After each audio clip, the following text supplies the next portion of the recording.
There was a time when men believed they could command the gods. No enemy invaded. No great fire destroyed it. It simply collapsed. Before there was ruin, there was a man named Sargon. He rose from servant to soldier to king. From the deserts to the sea, he forged something new, Brugglind, the first empire. He built roads, temples, and cities that reached toward the sky. Sargon called himself king of the 4 quarters of the world. But empires built on conquest rarely die in battle. They die in silence, from within. Sargon's grandson, Naram-Sin, inherited not just a kingdom, but a god complex. He declared himself a living god and wore the horned crown, symbol of divinity. When the priests of Nippur denied him favor, he marched his army toward the temple of Enlil. He destroyed the sacred halls and silenced the priests of Enlil.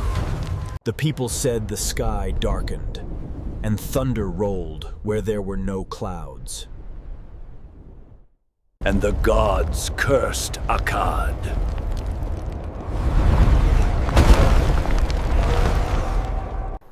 At first it was barely noticeable. A mist rain. A weak harvest. Seasons passed. The rains never came. The rivers began to shrink. The soil cracked under the sun. The air grew heavy with dust. The rivers shrank, the canals ran dry, and the empire that once fed millions was starving. Merchants hoarded grain. The people fought for crumbs. But in the palace of Akkad, the king refused to see.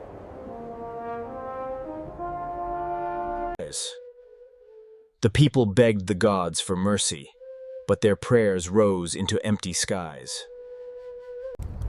In hunger and anger, the provinces turned against their king. Bands of starving men walked the roads, stealing just to survive. Within the city, fear spread faster than the wind.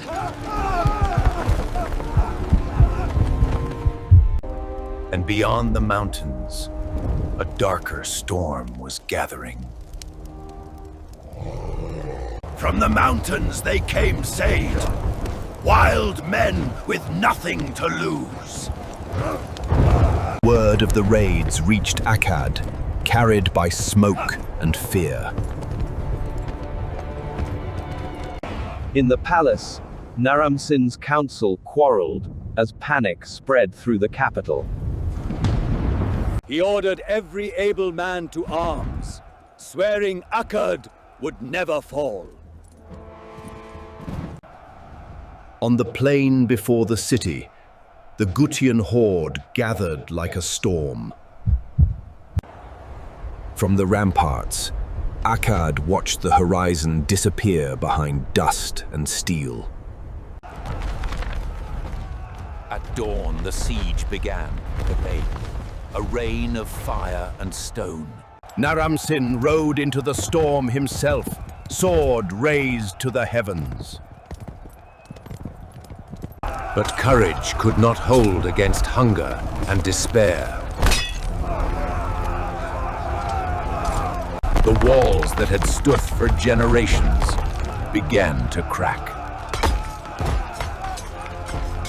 Fire ran through the streets like a living thing.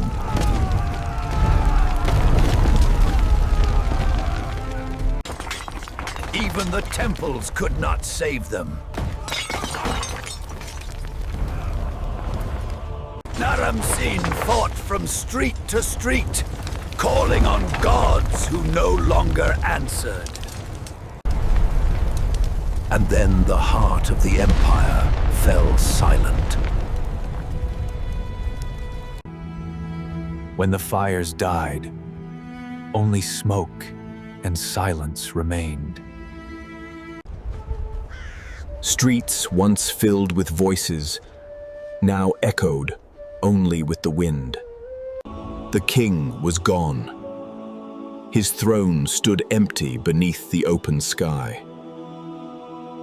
A few survivors wandered the ashes, searching for what could not be found. Slowly, the desert began to take back what men had built. The Gutians ruled the ruins, but brought no peace, only chaos. The schools closed, the scribes fled, Jaunt, the written word fell silent. The temples crumbled, and the gods were forgotten. Where grain once grew, weeds and bones remained. For nearly a century, the world lived in darkness. Generations later, scribes whispered of a curse, the day the gods turned away. They said Naram-Sin defied the gods, that arrogance brought ruin. After that, the temples fell quiet, and no prayers were answered. So they wrote a lament, or the curse of Akkad, to remember what hubris destroyed. Their words survived the sand, a warning echo carried across millennia.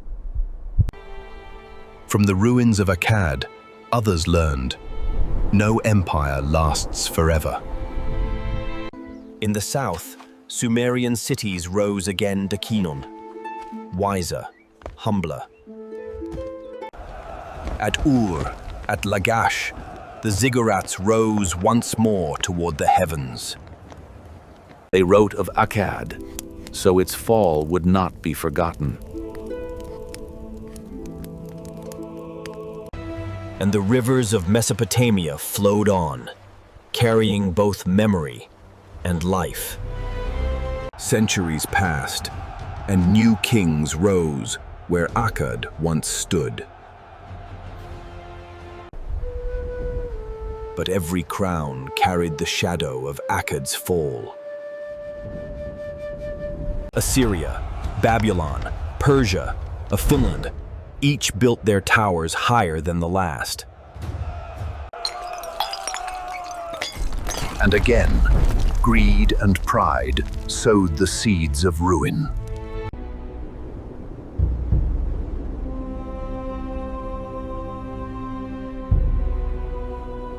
Thousands of years later, the sands gave up their secret. The city of Akkad was found again. On fragments of clay, they heard voices speaking across time. The story of the world's first empire was no longer myth. It was memory revived. In every modern city, echoes of Akkad remain. Ambition, pride, and fragility. We, too, build our towers, Kai. But will we remember the lesson of Akkad? Empires crumble to dust.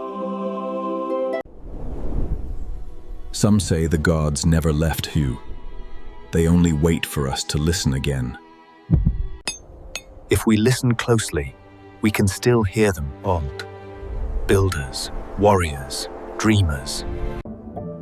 Perhaps that is why we tell these stories, to keep the light alive. For as long as we remember, Akkad will never truly fall.